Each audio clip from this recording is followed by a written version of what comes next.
Well, I want to formally welcome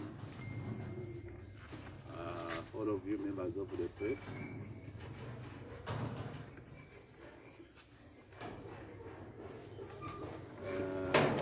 Today, the 9th of October 2020,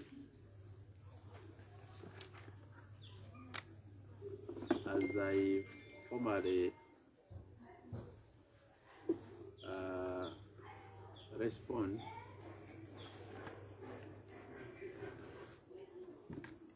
after seeing a saturating assumed change of name by Mr. Yoweri Kaguta Museveni.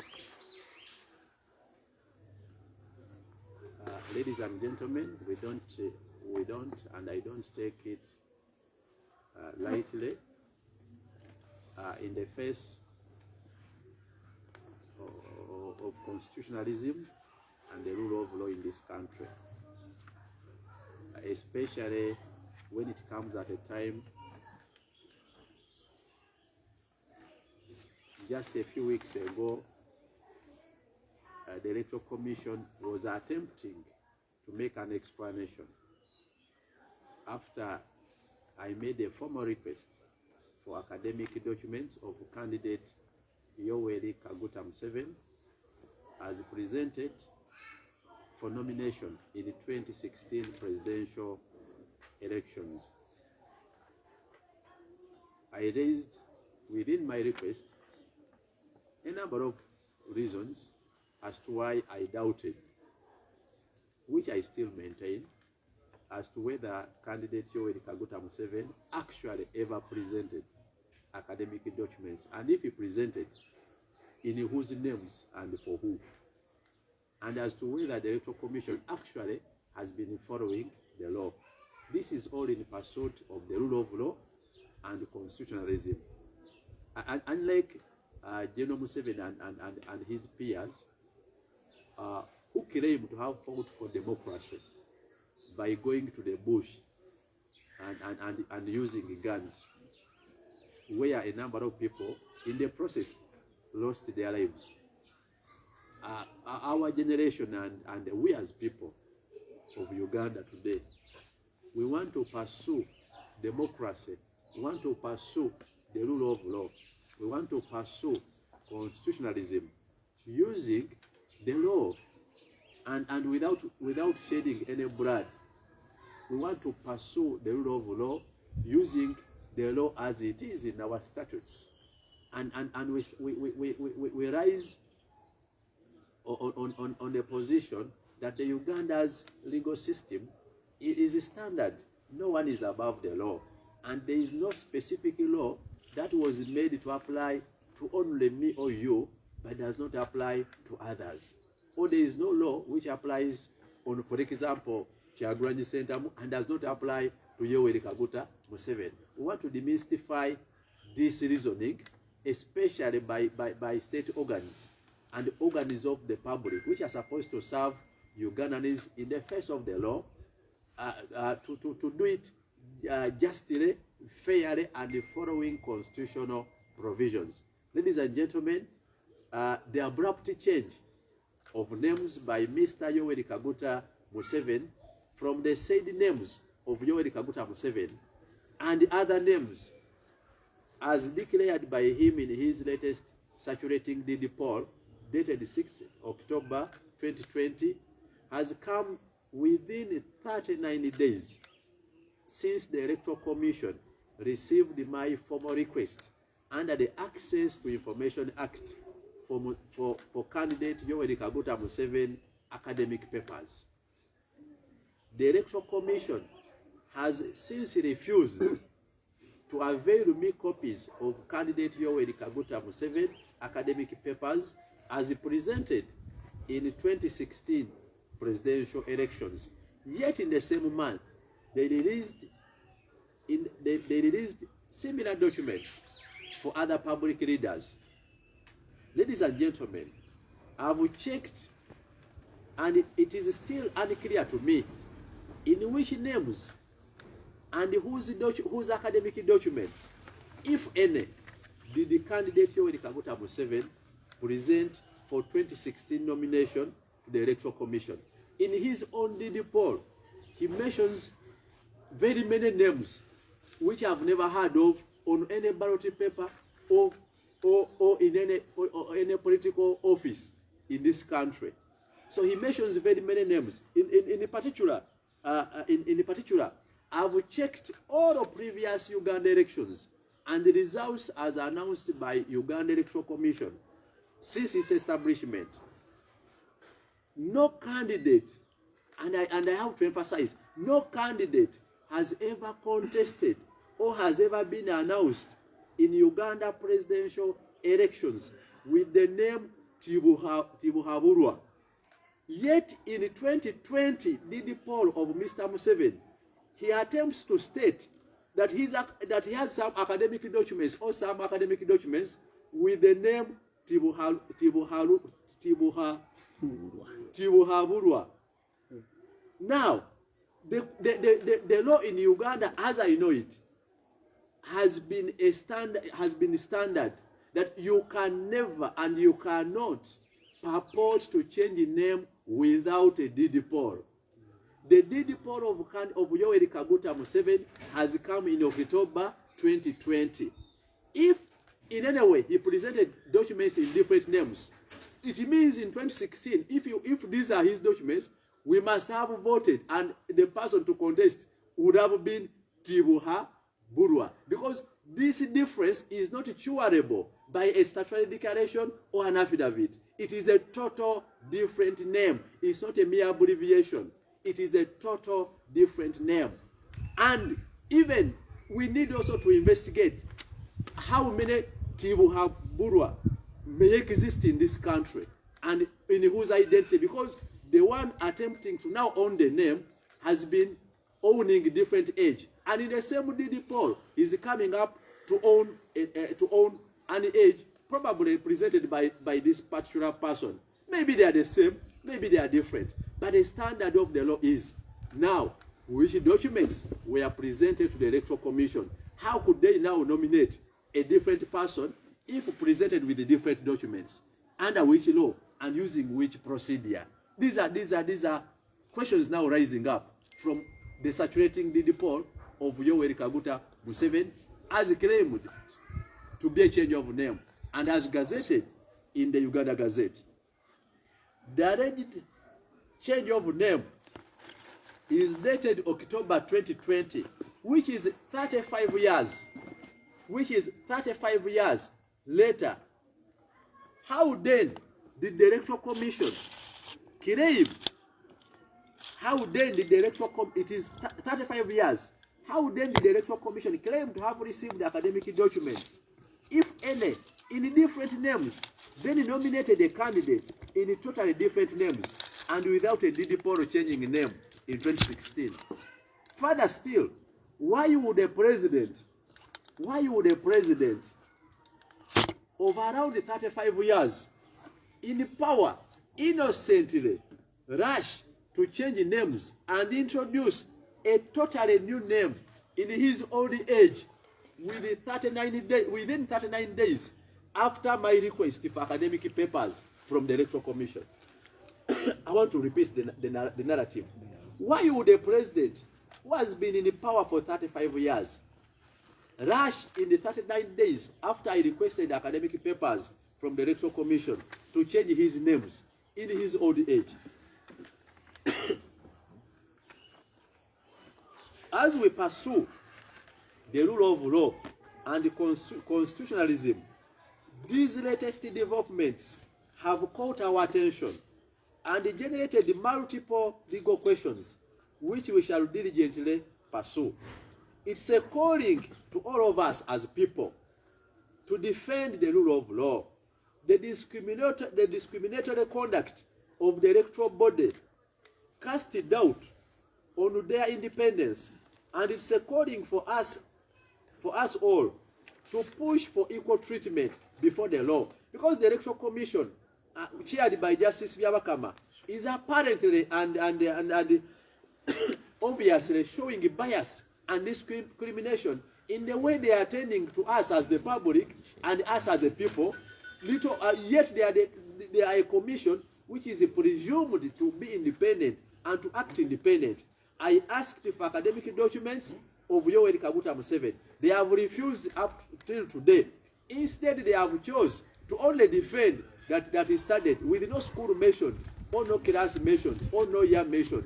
For when there was a Ugandan who requested, for example, for documents of candidate Robert Kyagulanyi Ssentamu, the MP of Kyadondo East, the Electoral Commission did not write a letter explaining that they verified these papers and he's educated. They just released the copies to that Ugandan. Why did they refuse to release to me documents of Yoweri Kaguta Museveni and I interpret for myself, or I consult where I know? That is discrimination. Byabakama, Justice Byabakama, I challenge you. Come out to the public and explain your stance. What is your interest in our pursuit for democracy? Why are you blocking our pursuit for democracy? Yet you are a judge and a lawyer. This is discrimination. I'm raising it to you as Byabakama. Come out and clear your name. Come out and clear the face of the Electoral Commission.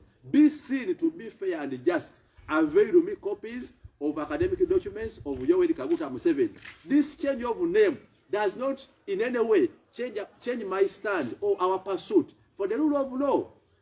I'm asking for documents of Yoweri Kaguta Museveni, who was nominated by the Electoral Commission and who was announced as a winner by the Electoral Commission. Not this Tibu Hura, who I don't know. This one, who Tibu Hawura. And this Tibu Hawura, the change of name, is coming in October 2020. My request is some time ago, and even your pronouncement on him is in 2016. So it does not affect my position. So, Justice Byabakama, this change of name, I don't expect documents in this name.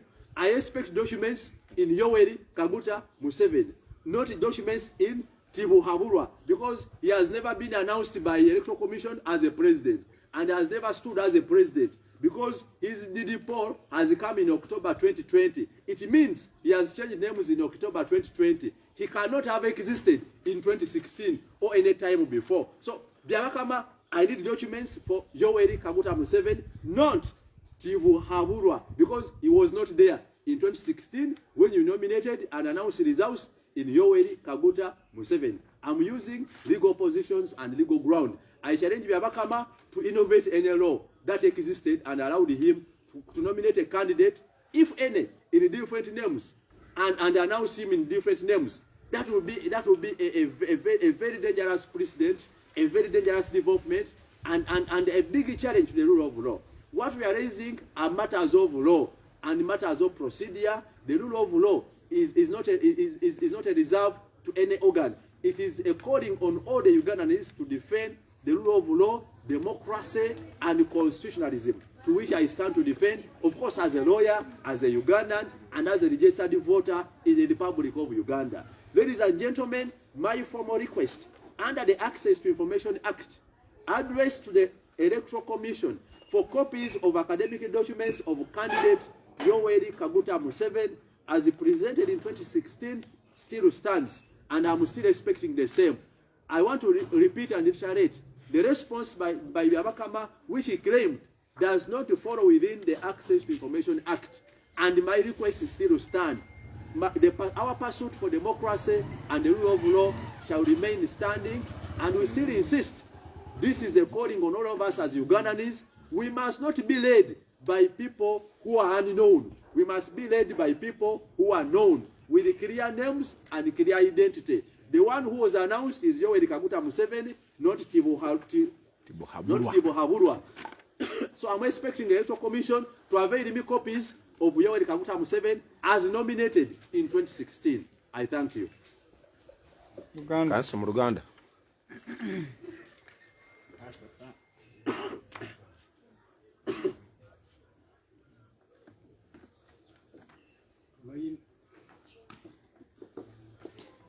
Basebo ne banyabo abannamawulire mwenna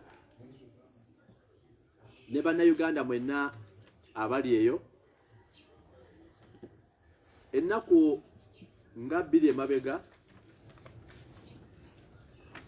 nalabye ku biwandiiko ebiteeberezebwa okuba nti byafulumidde mu gazeti ya Uganda, ekiwandiiko ekigezaako oba ekikyusa amannya aga Mwami Yoweri Kaguta Museveni. Mu mateeka omuntu yenna wa ddembe okukyusa amannya, naye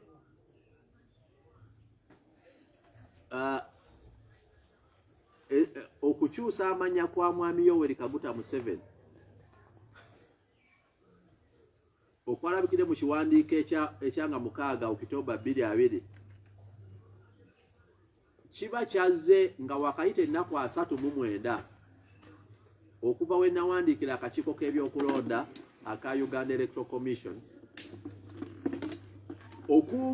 nga mpitira wansi w'etteeka lya Access to Information Act erikkiriza bannayuganda bonna okusaba ku biwandiiko ebiri mu kitongole kya gavumenti kyonna, nga mbasaba ku biwandiiko Omwami Yoweri Kaguta Museveni bye yabawa nga bamunominatinga nga pulezidenti w'eggwanga mu 2016.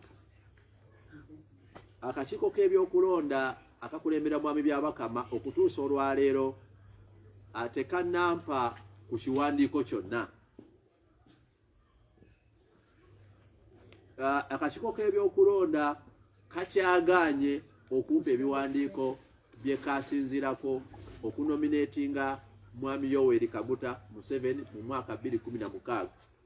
Amannya ge bamunominatingiramu ga Yoweri Kaguta Museveni. Amannya n'ekiwandiiko ekigezaako okukyusa amannya kyazze nga 6 Okitoba 2020 ye wiiki eno gye tulimu yennyini. Ekitegeeza nti omuntu gwe banominatinga mu 2016 alina kuba Yoweri Kaguta Museveni. Kino ekiwandiiko kisobola kukola mu maaso naye si kati bwe kiba kyakukola. Ebiwandiiko bye nasaba era bye nsuubira akakiiko k'ebyokulonda okumpa bya Yoweri Kaguta Museveni. Bwe ntatulidde ekiwandiiko kino kati kyaleesewo okubuusabuusa, kubanga ono omwami Yoweri Kaguta Museveni ye agamba nti amannya alina mangi nnyo, naye ate mulimu erinnya eppya ennyo Tibuhaburwa. Bwe nakoze okunoonyereza mu bakandideti ba Uganda abeekeesimba ku bapulezidenti bw'eggwanga wansi wa ssemateeka wa 1995 n'enkola ne risaaki mu myaka gya 80 teriyo yali yaleese ebiwandiiko ne bamuwandiisa oba ne yeesimbawo nga bamuyita Tibuhaburwa. Kaakati ono okuvaayo mu kirayiro kye n'agamba nti waliwo ebiwandiiko ebiri mu mannya ago na biki, ng'ate ekiwandiiko ekikyusa amannya kya mwaka 2020 kitegeeza mu mateeka ekyo kirowoozo kya kaakati tekisobola kukola mabega, wabula ate kirimu amannya mangi. Kati ekibuuzo kiri nti ani yenna mannya ki oyo yagenda okwewandiisa mu kakiiko k'ebyokulonda 2016 era yawaayo biwandiiko ki? Kubanga bo gwe banominatinga era gwe baafulumya ye Yoweri Kaguta Museveni. Ate okukyusa amannya ago okuteekamu amannya nga gano amalala kyali kyetaagisa omuntu okuba n'ekirayiro kye bayita DD Paul. Ate kino kye tulabyeko kya mwaka 2020.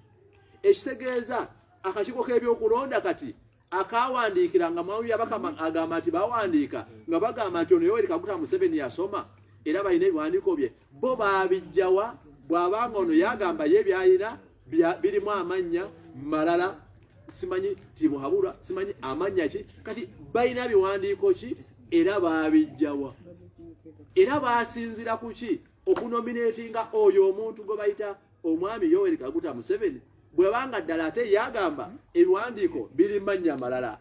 Mateeka ki akakiiko k'ebyokulonda tegagoberera? Kino tekitegeeza nti Mwami Byabakama bye yali anziramu nti ye ebiwandiiko byalina bya Yoweri Kaguta Museveni bye yali ayogera mu mawulire n'atapa biwandiiko yali alimba. Yali alimba, talina biwandiiko byali afunye. Kati biwandiiko ki byo ye bye byalina? Alina bya Tibuhaburwa, alina bya Yoweri Kaguta Museveni, alina bya Yoweri Museveni, ye bya ssomero ki, ye bya mwaka ki? Kati ebibuuzo bingi kyokka akakiiko k'ebyokulonda kagezaako binnyonnyola tekalinamu ansa. Nannyini byo yavuddeyo mu nnaku 39 ate agamba bannaye nkyusizza amannya.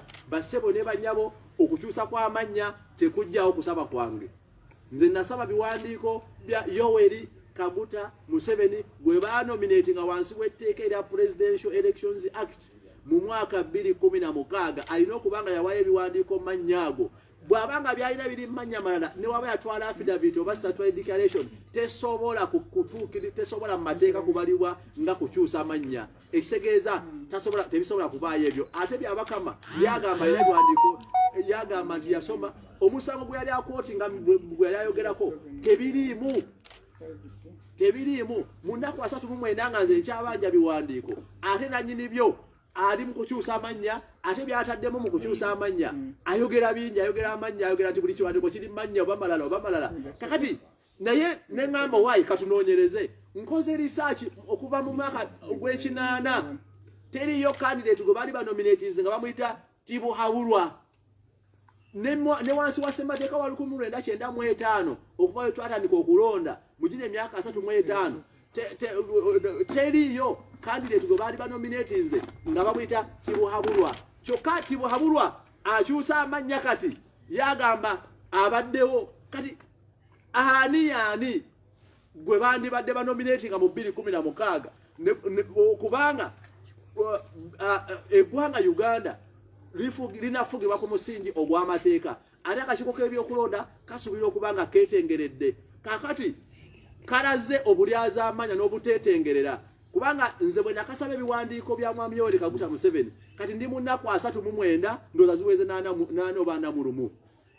Akakiiko k'ebyokulonda tekampanga wadde kopi n'egyo ey'ebiwandiiko. Kyokka mu mwezi gwe gumu bwe bakasaba ebiwandiiko by'abakulembeze abalala nga Mwami Kyagulanyi babiwaayo nga tebannyonnyodde n'abisabye nti owaayo gwosabyeko yasoma twamunominatinga. Nze bagezaako kugamba nti manyinyonnyole njagala kwebuuliza abaloya benneesiga oba nange nzivunule kuba manyimu ku Luzungu olusobola okubivunula bibanga bya Luzungu. Bwe bibanga bya Luswayiri nja kunoonya translator anzivunulire. Ate njagala bagamba nti ebiwandiiko tebiswanza n'oba wakola mukyaka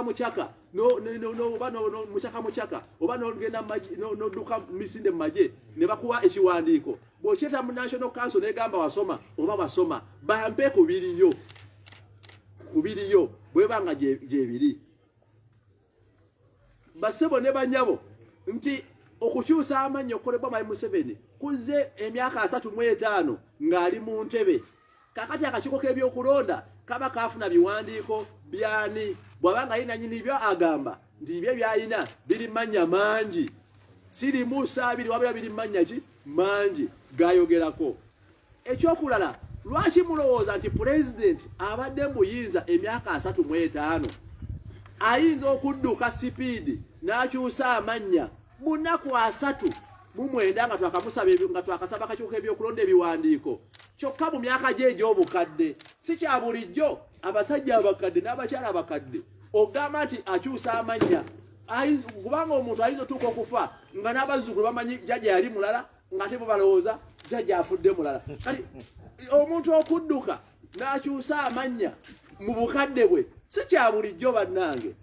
Ate ne kugattako kuba nti kikolebwa ng'ennaku 39 nga tukyawere ennembala akakiiko kabyakulonda katuwa ebiwandiiko. Kati Mwami Byabakama muntu ki gwe yadifendinga kati okukyusa amannya tekibatolosa mu bwetaavu okuba nti balina otuwa ku biwandiiko ebyo wansi w'amateeka. Ate ebiwandiiko byensaba bya Yoweri Kaguta Museveni ono Tibuhaburwa simumanyi nange namusomye ebiwandiiko ebya Okitoba 2020 kubanga simulabako ku kakiiko kabyakulonda nga kamulangiridde oba mu Uganda wantu wonna ng'ayogerwako. So ekikulu kiri nti kino kize era nyagategeeza akakiiko k'ebyokulonda ne Mwami Byabakama nti ebikolwa ebyobutali bwenkanya, ebikolwa eby'obulyaza amaanya, ebikolwa ebyokusosola bannayuganda ng'otuukiriza emirimu gyo nga Byabakama omulamuzi omulamba omusajja yeesomera amateeka n'otandika okunnyonnyola ebintu byotalinaako obujulizi n'otandika okutwawulamu oli naakusaba ebiwandiiko by'omukulembeze omu Kyagulanyi n'obimuwa. Nze ne nkusaba eby'omukulembeze Omwami Yoweri Kaguta Museveni n'obigaanira n'otandika okungamba nti yasoma kyokka gwowolereza n'adduka mangu ali n'akyusa n'amannya. Kakati tuli ku ki? Kati mu mateeka ki ge tutambuliramu Abakama ali malala Yoweri Kaguta Museveni ali malala nange mbasabidde mugalikiriya gana amateeka gayisibwa nga Museveni ye president yagateekako omukono okutandika okukola ekitegeeza nze ndi waddembo gakozesa newe mbanga nsaba bibye so ebigenda maaso mu ggwanga eriffe bannansi obuvunanyizibwa buli eriffe okulwanirira kye bayita enfuga ey'amateeka okulwanirira demokrasiya n'okulwanirira obwenkanya naddala mu bitongole bya gavumenti ekigenda maaso kyetaagisa ffenna okusigala ku mulamwa basebo ne banyabo okusaba kwange kwe nawaayo mu butongole wansi w'etteeka lye bayita Access to Information Act nga nsaba ebiwandiiko bya candidate oba omwami Yoweri Kaguta Museveni bye bamuwandiisizaako mu 2016 nkyakuyimiriddeko era mbala nti sinaba kuddibwamu mwami byabakama njagala onyanukule ng'osinzira ku mateeka mpa buwi kopi godde emirimu gyo photocopy era nkyakusuubiza essaawa yonna twandibye ekimira kakiikoko mwebale nnyo bannayuganda bwebibanga bwebitu ebiri olowooza obwesige eryakakiiko agenda okuteekateeka akaluwa kajja busigaddewa bannayuganda well amateeka agateekawo akakiiko k'ebyokulonda tekafuulibwa ka bwannannyini eri mwami byabakama era ne b'ofiisa b'akakiiko ne balijeso ab'enjawulo abateekebwawo balina kuweereza wansi wa tteeka jjukira etteeka ligamba nti mwe balijesitwa b'ebyokulonda bwe weetaba mu mivuyo gyonna nawe kennyini osobola owawaabirwa ng'omuntu si luli bye twawabirangamu akakiiko konna so obuvunaanyizibwa buli ofiisi beyala bugazi okusinga ate buli obukadde kuba ennongoseza mu tteeka yakolebwa paalamenti ababaka abasingayo BNRM eyateekako omukono mwami Museveni tugenda beevunaanyira mmwe ng'abakakiiko sekinnoomu kubanga obuvunaanyizibwa bulina so okuba n'obwesige mu kakiiko k'ebyokulonda tekusinzira ku muntu sekinnoomu ate kiri erife bannansi okusigala nga tukanyigiriza okazza ku mateeka kyobalaba ne katukyabagamba mukolere wansi w'etteeka lya Access to Information Act mumpe ebiwandiiko muve mu poroposi muve mu ngero ngabyabakama alina obudde bungi obugenda ku TV ne ku radio okwogera nze yamusaba ebiri mu mateeka tabikolako so ndowooza tulina bavuga nga tuba direct nga kudda kuki ku mateeka girandikidde nti ffe bannansi bannayuganda b'omulembe guno twagala kunyweza demokrasiya na nfuga ey'amateeka nga tukozesa amateeka gennyini n'okukaka bannansi buli omu alina kyasobola okukola okulaba nga tusindiikiriza akakiiko k'ebyokulonda okuddayo ku musingi ogw'amateeka kwe kalina okutambuliza emirimu gyako omuli saaviisi eri mbantu eziri wabweru w'akalulu ne ziri saaviisi eziri mu kalulu wakati kubanga kyo kitongole ekyeteekebwawo mu mateeka ate ekyetongodde wansi w'amateeka so ndowooza fobafuga kinyigiriza kikolere ku mateeka kubanga kyo kirina okubaawo wansi w'etteeka erikiteekawo naye b'ofiisa bakyo balaga tebaliimu nga kwekkusa tebaliimu nti olwokuba nti oba baalwana oba bakoze nnyo balimu nga ba public servants abalina okuweereza ate balina kugoberera mu mateeka ffenna nga bannayuganda tuli ba stakeholder mu ggwanga Uganda era buli kitongole kya gavumenti tuba ba stakeholder mu service zaakyo bwe kiba kiwabye tuli ba stakeholder okukikaka okudda ku musingi ogw'amateeka mwami byabakama tasobola tuwambako eggwanga lyaffe n'akalulu abalina okukalonda bannansi si ye ne bwafa Uganda eronda ne bwakaddiwa Uganda eronda ne bwagoyebwa Uganda eronda so akakiiko k'ebyokulonda bangi babaddewo ne bagenda naye waali era tumukaka kukola bintu biri mu mateeka ate kirungi yagasoma naye kyewuunyisa lwaki tayagala gagoberera singa omukulembeze nga President Museveni oba yenna amazeeko ebbanga lino lyonna ng'afuga kizuulibwa nti ebiwandiiko kituufu tabiina oba nekirala nga bw'ogambye birimu ebituli tebitegeerekeka etteeka ligamba kyawo avunaanibwa musango weere essaawa eno saagala kuteebereza kubanga ne mu kirayiro kya mwami Museveni talina kisomero lyataddemu oba biwandiiko nti nasomera wano oba nasomera wano mu mwaka gundi era yayogerako biki ayogera bagenda bane nasoma n'ebiwandiiko n'ebiri manya bwe gati ate manya mangi kakati kyobola bate kituwa okubuuza nti ebyabakama ye byagala byalina kati byani ono byayogera biri manya ga njawulo kakati ekyokubi bwe ibanga anyway gyebiri so nze neewaze okuteebereza nkyagala kulaba nga nfuna copies z'ebiwandiiko kubanga fanga abalanyi n'enfuga ey'amateeka era twewala okwogera ekiri wabweru w'amateeka. Twagala kwasuminga nti oba gyebiri oba tebiriyo batugambe tebiriyo era amateeka gajja kubeera ki gali clear.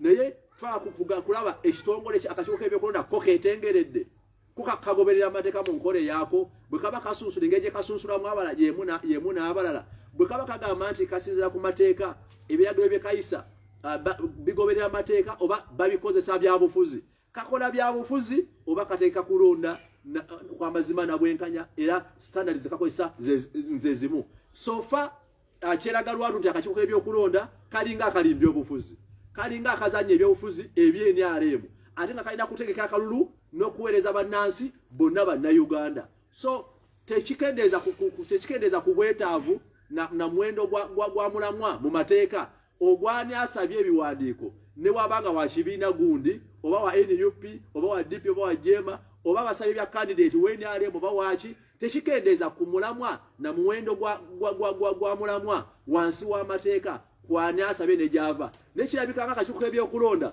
akagala okukola ku NRM oba abantu b'ebibiina ebirala n'okuzibiikiriza ba candidate abaveeyo nga mu feesi y'amateeka naye ffe tujja kukozesa amateeka gennyini bweba tebalina ebiwandiiko nga balwana bulwanyi abo babawa midaali babeera bazira babawa midaali naga tukusiimye engeri omudduso ne yatuwangulidde mu Uganda agenda funa omudaali oba tuzamu akasiimo. So naye tebakuwa ntebe ya ggwanga entebe ya ggwanga ojja n'okola ki n'ovuganya n'owaayo ebiwandiiko bye wansi wa Presidential Elections Act ne constitution y'eggwanga kakati naye osobola ogibeeramu omukyamu singa ozuulibwa nga tolina buyigirize obwetagibwa mu mateeka ate tekikomaawo era oba tolina tutaataaganya mu 2021 tetwagala kudda mu gino mivuyo gye tubaddemu kati ono candidate gwe balangirira yavuddeyo agamba amannya mangi naye bwandikayira bingi kati balangirira ani era ogenda okwesanga nga 2021 singa anaabanga alina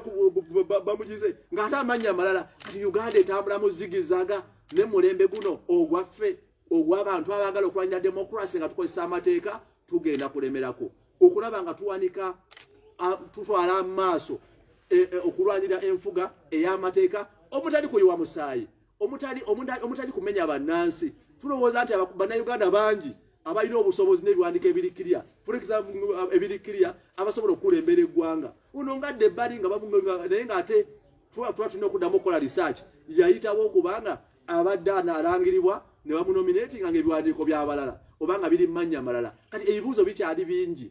So tekimala okubanga omuntu yavuddeyo n'agamba ero edidi Paul naye wasigalawo okunoonyeza nti byo byagamba nti bibye bwe bibanga gyebiri kuba ekirungi teyabitaddeko twalinoonyerezaako nga bwe nabagamba luli nti akakiiko k'ebyokulonda ne bakagamba nti oba yasoma kale kampeyo essomero n'omwaka ŋŋendeyo mbuuzeeyo kuba newogagenda mu UNEB simanyi mannya ki kati wuuno n'amanya aleese mangi kati oba kati amanya aleese mangi amanya gali nkumuliitu kati buli linnya lyasoma mu ssomero ki. So ebibuuzo biki bingi soza kanti lino erinnya lyasoma eno kati nago tetumanyi kuba tegaliko mwaka na ssomero ki tolina wakubuuza walala okujjako akakiiko k'ebyokulonda kampe bo ku byeyakawa kubanga yeyoka gye yali abitutte bw'abanga yabitwalayo.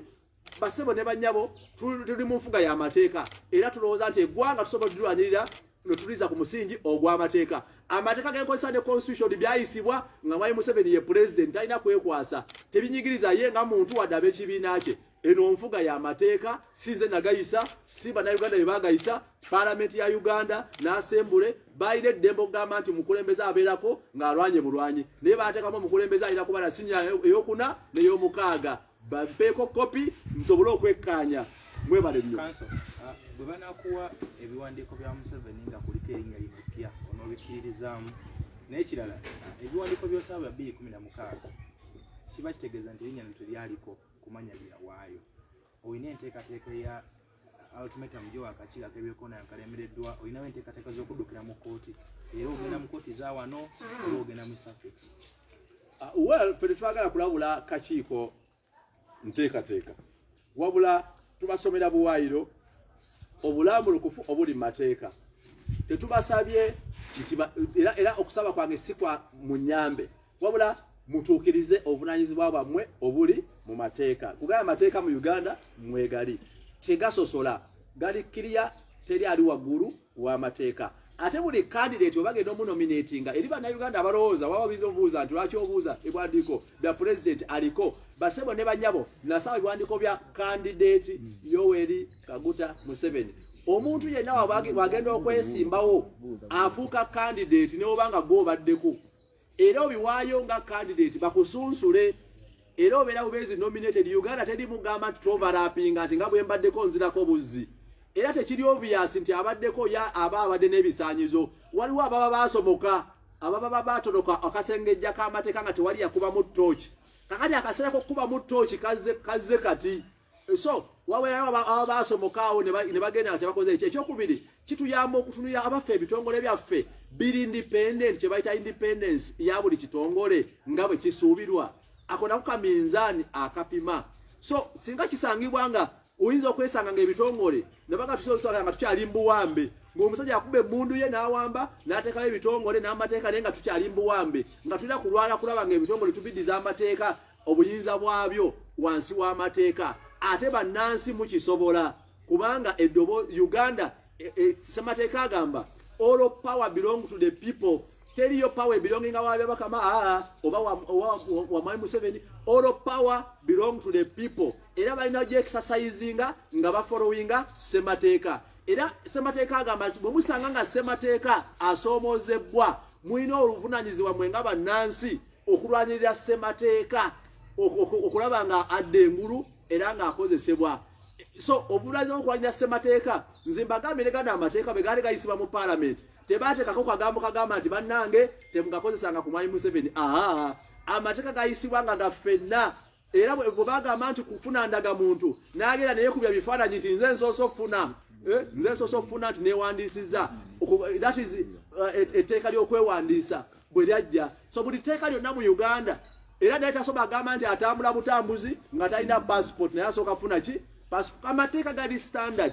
Bwogenda mu Presidential Elections Act ekisanja kiba kya myaka 5 buli wegiggwako oddayo ku zero. Kyovulaba omuntu otumala okulonda buli muntu awangudde alayizibwa bupya. So tebirimu bya inkambe tebirimu byaki.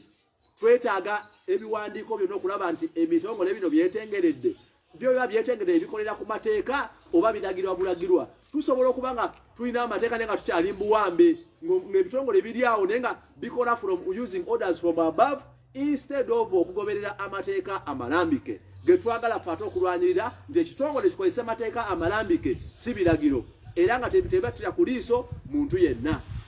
Kanso mpulidde ng'ogamba order from above okusinziira ku chairman w'akakiiko by'okulonda alondebwa president w'eggwanga. Sawa tolowooza nga chairman w'ebyokulonda bino byakola abikola ku order from above asobola okuva ku mukama we? Of course nze saagala kuteebereza naye ebikolwa by'omuntu byebiraga byebireeta okuteebereza. So simanyi wamwa byabakama alina gyajja ebiragiro naye ebikolwa bye byebireeta okuteebereza era sisobola kikonfaminga nti afuna bufunye ebiragiro. However oba afunye ebiragiro batafunye nze obwayi gwako mugamba nti etteeka eriteeka akakiiko k'ebyokulonda kasomalo tula mu ntebe oba oyiseewa kasomalo tula mu ntebe olina kuweereza bannansi ng'osinzira ku tteeka ery'ebyokulonda n'akakiiko k'ebyokulonda n'amateeka amalala gali mu ggwanga. Toweereza bannansi nga bw'oyagala era bw'okola ensobi tugivunaana ggwe agikoze si oli gw'oyambyeko. Ne gw'oyambyeko asobola okuba n'omutawaana agyo emirala okusinza ku bujulizi naye naawe ali mu office kyobalaba essaawa eno manja by'abakama ebiwandiiko lwaki aganidde ebiwandiiko bye baabawa mu kakiiko bwe bibanga gyebiri ng'ate etteeka lye bayita Access to Information Act linzikiriza osaba akakiiko k'ebyokulonda ebiwandiiko nga ogani ya gavumenti under the Access to Information Act kye bayita public record kigamba buli kiwandiiko kyonna oba bakikolerawa kasaba oli akikwata nakitwala mu kitongole kya gavumenti efuuka public record oba ekitongole ekyo ekyakikola oba ekitongole kirala. Era buli munnayuganda wansi wa Access to Information Act alina eddembe okusaba ebiwandiiko mu kitongole ekyo. Nze essaawa eno ebiwandiiko sibisaba Mwai Museveni asigayo mu mikono gye naye nze ebiwandiiko mbisaba byabakama bye baamuwa bye basinzirako ku nominatinga Mwami Yoweri Kaguta Museveni ate musabira wansi w'etteeka lye bayita Access to Information Act. Lwakuba ekirango bwe kivaayo nga kino ng'olyana ng'ate nkyusizza amannya nambika Byabakama nti nze saagala ono mupya ono simumanyi nze saagala ono mupya yakyusizza amannya neyita Tibuhaburwa nze njagala oli mwe gwe mwalangira gwe bayita Yoweri Kaguta Museveni mumpe ku biwandiiko bye byabawa mu 2016. Kanso kino kirekawa nga UNEB ebitongole nga UNEB kooti ne bakanso kusomozebwa kyo okwolekedde bakanso abalala ne kooti ne UNEB kuba osinze kufokasinga ku Electoral Commission nene biri ebitongole bisigalawa. Well, esaawa eno tulaba nafuna ku biwandiiko ne tulaba oba mulimu obuzibu oba temuli na kiba kisobola kubanga kyava kuki naye ffe nga batulira demokrasiya n'enfuga ey'amateeka essaawa eno nze nasaba kakiiko ka byakulonda omulala ayinza okubanga yalina obuzibu n'ekitongole ekirala naye nze nkyali kakiiko k'ebyokulonda ke nasaba ebiwandiiko tekanabimpa ne kagezaako ate okunnyonnyola nti ono yasoma nga kakozesa emikutu egy'enjawulo kyokka gwe kannyonnyolera ye n'abibuukamu kati ye n'agamba nze ebyenjina biri manya mangi lino kayange ngamba kati Byabakama mpe ye ebibye ebya Yoweri Kaguta Museveni byagamba ebiriyo kati ono yabibuukamu naye abibuukamu mu Okitoba 22 nze bye nabasaba bya 2016 kakati ekitegeeza Byabakama alimba okusinzira ku kirayiro kya mwami Yoweri Kaguta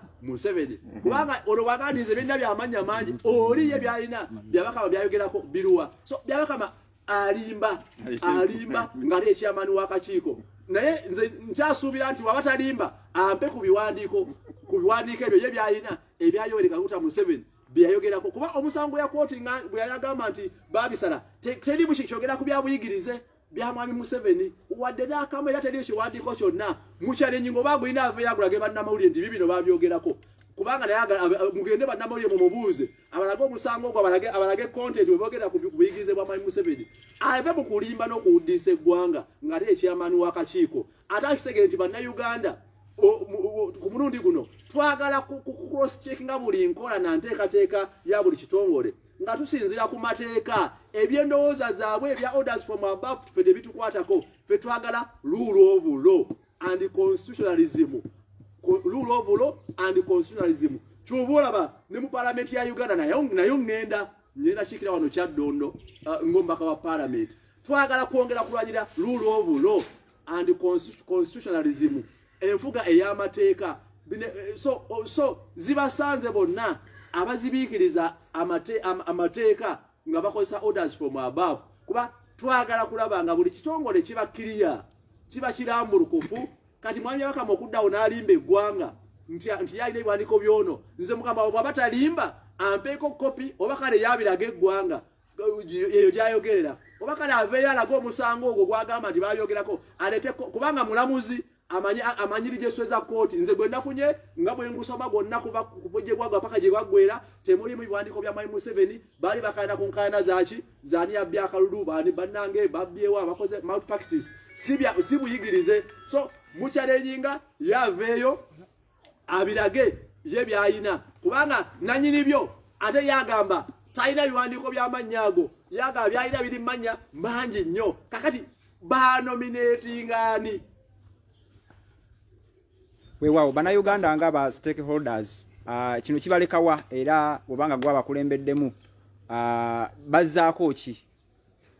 Uganda erina abakulembeze bangi ate erina opinion leaders bangi wabula fogwaffe tuwabula ku nfuga ey'amateeka rule of law oba enfuga y'amademokrasiya bannayuganda bategeevu era ebigenda mu maaso mu nsi babitegeera nga mwami Byabakama bwe yasalawo okunyanukulanga ku mikutu gya TV ne radio nange mutegeeza nga mpita ku mikutu gino gyennyini aveeyo akomewo n'ebiwandiiko luli bwe yali ku NTV nawulira agamba ndeseeyo kopi mwami Byabakama kyeyerabira kopi teweerabye ne results nga ogenze uze kulangira byakulonda so mwami Byabakama aleme tuwuddisa bannayuganda tukola kitutegeera namulaba ku NTV agamba simanyi kale kopi yange ngireseeyo kale mwami Byabakama agamba atya nti ebiwandiiko abyerabira so oluusi ayogera byatalifalinzeeko naye tumugamba nti ekitongole kyalimu kyankizo nnyo eri enfuga ey'amateeka eri demokrasiya eri future y'eggwanga Uganda alina kubanga yetengeredde ate alina okubanga nga reorganized buli wavaayo kubanga aliya kyayanukula. Nze namusaba wansi wa Access to Information Act agitegeera bulungi ne regulations ebbaluwa ginateekako n'ensonga zennawa ziri optional wabula nateekako form esooka n'enjijuza nembalagirira ne file kyagamba file yamubula bwabanga file yamubula mwe yanominatingira Yoweri Kaguta Museveni 2016 kyagamba file yamubula mbeera asobola okufuna eyakyagulanyi ku speed mu nnaku 3 nze kati mu mwezi nebanga ekyamubuze gya nominatingako Mwai Museveni kati so byabakama either alimba oba just mutitizi bwaba mutitizi kala mpite abindageko mukama nze nabulira abantu kanso kati tugeze kulaba boteka yo kwemulunya kusaba kyamana akatika byo kulonda biwandiko bya Yoweri Museveni bayisenda ku asatu mwenda sawa sigeze na kwa 20 president okwewanisa wa president kutandike kikicho zako obanga kwangula banyega kisiza wiki satuka okwewanisa kutandike well tusobola ate kubalabula naye kiri eri kikachiko kabya kulonda na buli gwe kikwatako okutwanukula ekyokubiri tetugenda kugenda ku pensi yaabwe fe pensi yaffe petugisetinga era ne answer zetusuubira zeze ziri mu mateeka bw'olwanyirira enfuga y'amateeka answer z'osuubira era oba ozimanyi muki mu mateeka so ndowooza boche masuubira mu compliance ate wali tugeze mu nnaku 3 nendoza mulabye nga batandise okupakuka kati wala bakyusa amannya kati bakola ki kati byonna bigenda mu maaso kasukali keeko naye tukya